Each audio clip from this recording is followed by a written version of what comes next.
নজর রাখবো মুর্শিদাবাদের দিকে। মুর্শিদাবাদের সুকান্ত মজুমদার গেছেন শামশেরগঞ্জে, রতনপুরে বিজেপির রাজ্য সভাপতি। শামশেরগঞ্জে মহিলাদের সঙ্গে কথা বলছেন সুকান্ত মজুমদার, যে ছবি এই মুহূর্তে আপনারা দেখছেন।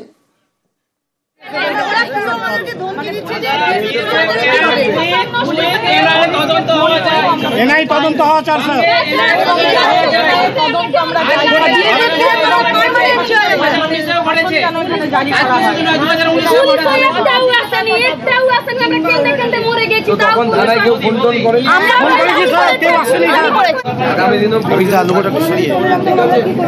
আমরা দেখছি যতক্ষণ রাখা যায় আমাদের পার্মানেন্টলি বিএসএফ এর ক্যাম্প চলছে, পার্মানেন্টলি বিএসএফ এর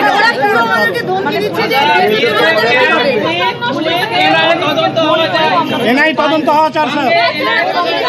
প্রতিনিধি প্রণব এই মুহূর্তে আমাদের সঙ্গে রয়েছেন, সরাসরি প্রণবের সঙ্গে যোগাযোগ করব। প্রণব, যে ছবি আমরা দেখছি শামশেরগঞ্জের রতনপুরে বিজেপির রাজ্য সভাপতি, তিনি কথা বলছেন মহিলাদের সঙ্গে, কি কর্মসূচি রয়েছে তার? দেখো বাবু, এই কিছুক্ষণ আগেই তোমার প্রণব, তোমার অডিও আমাদের কাছে স্পষ্ট নয়, যদি স্থান পরিবর্তন করে কথা বলা সম্ভব হয়।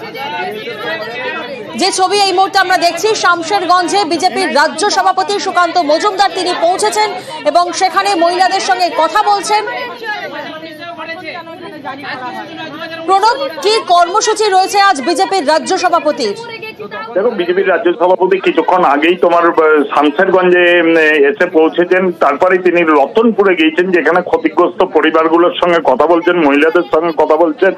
এরপর তিনি বিভিন্ন জায়গায়, যে সমস্ত জায়গাতে এই তোমার ক্ষতিগ্রস্ত পরিবারগুলোর সঙ্গে কথা বলবেন এবং যেখানে তোমার জাফরাবাদ, যেখানে বাবা এবং ছেলেকে খুন করা হয়েছিল নৃশংসভাবে, সেই পরিবারের সঙ্গে দেখা করার আছে এবং নেতাদের যারা নেতৃত্ব রয়েছেন ওই এলাকার, তাদেরকে সঙ্গে নিয়ে কিন্তু তিনি ঘুরছেন।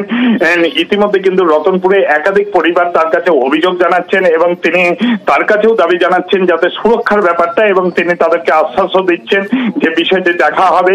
এবং এরপর কিন্তু রতনপুরের পর তিনি ঘোষপাড়া যাবেন, ঘোষপাড়ার পর তারপরে কিন্তু জাফরাবাদ যাবেন এবং 3:30 পর্যন্ত তিনি শামশেরগঞ্জে থাকবেন, তারপরে কিন্তু তিনি কলকাতায় ফিরে যাওয়ার কথা। বেশ,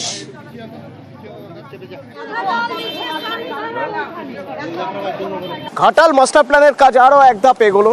শিলাবতী নদী খনন করা হবে, নোটিশ দেওয়া হয়েছে, বিজ্ঞপ্তি দেওয়া হয়েছে। শিলাবতী যদি খনন করা হয় তাহলে প্রায় কয়েকশো বছরের পুরনো, প্রায় 100 বছরের পুরনো তো হবেই। শিলাবতীর পশ্চিম পাড়ে কুঠিবাজারের কাছে যে দোকানগুলি রয়েছে, সেই দোকানগুলির ভবিষ্যৎ সেগুলো তো ভেঙে ফেলতে হবে। এবার তারা রয়েছেন টেনশনে। আমার সঙ্গে সুকান্ত রয়েছেন সরাসরি। সুকান্ত, তাদের ব্যাপারে কোনো ভাবনা চিন্তা হয়েছে?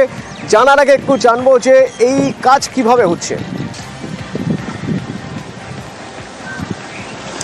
দেখো তনুদা, ঘাটাল মাস্টার প্ল্যান কার্যকর করতে মূলত নদী খননের উপর জোর দেওয়া হচ্ছে প্রশাসনিকভাবে। কারণ নদী খনন করে এই যে ঘাটালের জমে থাকা জল, যে জলে ঘাটাল প্লাবিত হয়, সেই জল বের করে দেওয়ার ব্যবস্থা করা হচ্ছে, যার ফলে বন্যা হবে না, এমনই দাবি করা হচ্ছে প্রশাসনের পক্ষ থেকে।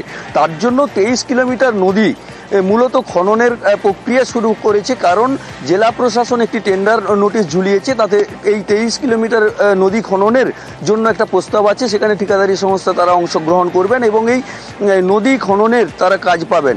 মূলত 85 কিলোমিটার নদী খনন হবে, তার মধ্যে প্রথম পর্যায়ে এই 23 কিলোমিটার। অবশ্যই এই 23 কিলোমিটারের মধ্যে যে নদীর মাটি উঠবে, তার মধ্যে প্রায় 95% মাটি যে ঠিকাদারি সংস্থা বরাদ পাবে তিনি তা বিক্রি করবেন। বাকি 5% কিন্তু সরকারি কাজে ব্যবহার হবে, এমনই উল্লেখ রয়েছে এই মানে যে বিজ্ঞপ্তি, সেই বিজ্ঞপ্তিতে এমনই উল্লেখ রয়েছে। এক কথায় এই নদী খনন করে মাস্টার প্ল্যান কার্যকর করার লক্ষ্যে কিন্তু প্রশাসন এগিয়ে চলেছে। কিন্তু অপরদিকে ঘাটালের শিলাবতী নদীর যে পশ্চিম পাড়ের ব্যবসায়ী, তারা কিন্তু দুশ্চিন্তায় পড়েছেন। কারণ তাদের ব্যবসা বাণিজ্য, তাদের রুজিরুটি, তাই এই দোকান ভাঙা পড়লে তাদের কি হবে তা নিয়ে কিন্তু তারা প্রশাসনের কাছে দরবার করছেন। তারা চাইছেন পুনর্বাসনের, আর প্রশাসনও কিন্তু সর্বতোদিকে চেষ্টা করছেন। তারাও কিন্তু এই যে 5% মাটি, সেই মাটি কিন্তু একটি নিচু জায়গা ভরাট করে একটা নতুন মার্কেট তৈরি করার সিদ্ধান্ত নিয়েছে। এখন দেখার কত শীঘ্র এই ঘাটাল শিলাবতী নদীর যে খনন কাজ, সেই খনন কাজ শুরু হয়। কিন্তু সার্বিকভাবে ঘাটালবাসী কিন্তু তারা খুশি। কারণ নজর আমাদের শালবনীতে আজ জিন্দালদের তাপবিদ্যুৎ কারখানা, সেই কারখানা তাপবিদ্যুৎ কেন্দ্র তার উদ্বোধন হবে। সেই উদ্বোধন মুখ্যমন্ত্রী মমতা বন্দ্যোপাধ্যায় করবেন। শালবনী অত্যন্ত গুরুত্বপূর্ণ। 2008 থেকে শিরোনামে যে শালবনী, সেই শালবনী কর্মসংস্থানের আশায় বুক বেঁধে রয়েছে। সোমরাজ রয়েছেন আমার সঙ্গে। সোমরাজ, একটু জানতে চাইবো আজ কখন এই অনুষ্ঠান এবং উদ্বোধনী অনুষ্ঠান এবং এই কাজ শুরু হওয়ার পর শালবনীর মানুষ কিভাবে কতটা উপকৃত হবেন? দেখো, দুপুর 2টা নাগাদ মুখ্যমন্ত্রী মমতা বন্দ্যোপাধ্যায় এই শালবনীকে জিন্দাল গ্রুপের 2টি তাপবিদ্যুৎ কেন্দ্রের উদ্বোধন করবেন এবং এই যে 2টি পাওয়ার প্ল্যান্ট, এই 2টি পাওয়ার প্ল্যান্ট 1600 মেগাওয়াট ক্ষমতা সম্পন্ন 808 মেগাওয়াট করে 2টি পাওয়ার প্ল্যান্টের আজ উদ্বোধন করবেন মুখ্যমন্ত্রী মমতা বন্দ্যোপাধ্যায়। এবং এই কাজ শেষ করতে, অর্থাৎ 2টি পাওয়ার প্ল্যান্টের কাজ শেষ করতে 4 বছর সময় লাগবে, তেমনটাই জিন্দাল গোষ্ঠীর তরফে জানানো হচ্ছে। পশ্চিম মেদিনীপুরের শালবনীতে 4100 একরেরও বেশি জমি রয়েছে এবং তার মধ্যে 1700 একর জমির ওপর এই পাওয়ার প্ল্যান্ট গড়ে তোলা হবে। 15,000 কোটি টাকারও বেশি টাকা বিনিয়োগ হবে এই 2টি পাওয়ার প্ল্যান্ট তৈরির জন্য।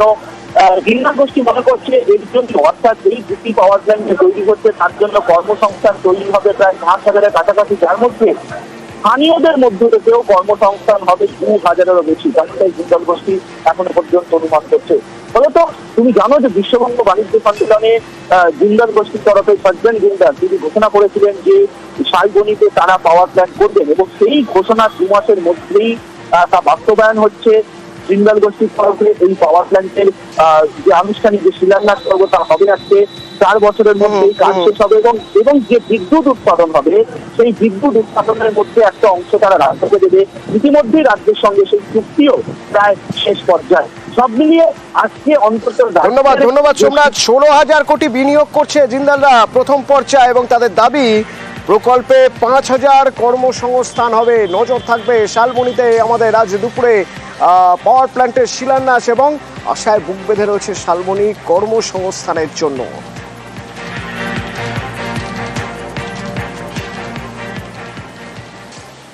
একটু ওয়েদার আপডেট দিই আপনাদের। ব্যবসা গরমে অবশেষে স্বস্তির বৃষ্টি শুরু হয়েছে উত্তর 24 পরগনার স্বরূপনগর বাদুরিয়ায় বৃষ্টি। কালো মেঘে ঢেকেছে বসিরহাট, হিঙ্গলগঞ্জ। আমার সঙ্গে রয়েছে প্রতিনিধি অনুপম। অনুপম, আবহাওয়া কেমন সেখানে? হ্যাঁ দেখো প্রিয়াঙ্কা, সকাল থেকেই কিন্তু বসিরহাট, হিঙ্গলগঞ্জ, স্বরূপনগর, বাদুরিয়া সহ বিস্তীর্ণ এলাকা জুড়ে কালো মেঘ পড়েছিল এবং কিছুক্ষণ আগে থেকেই কিন্তু স্বরূপনগর এবং বাদুরিয়ার একাংশ জুড়ে মুষলধারে বৃষ্টি শুরু হয়েছে এবং বাদুরিয়া এবং বসিরহাট, হিঙ্গলগঞ্জ এবং হাসনাবাদ জুড়ে কালো মেঘ পড়ে রয়েছে। এখানেও কিন্তু যখন তখন বৃষ্টি কিন্তু হওয়ার সম্ভাবনা, তারই কিন্তু যে ওয়েদার যেটা বলছে সেরকমই কিন্তু পরিস্থিতি, যখন তখন বৃষ্টি আসতে পারে। তবে স্বরূপনগর এবং বাদুরিয়ার একাংশে কিন্তু মুষলধারে বৃষ্টি হচ্ছে, তার ফলে এই স্বরূপনগর এবং বাদুরিয়ার যেসব এলাকায় যেসব চাষের জমি বা যেসব ধান যারা কেটে রেখেছিল মাঠে, তার কিন্তু একটা ক্ষতি হওয়ার সম্ভাবনা। বেশ, ধন্যবাদ অনুপম।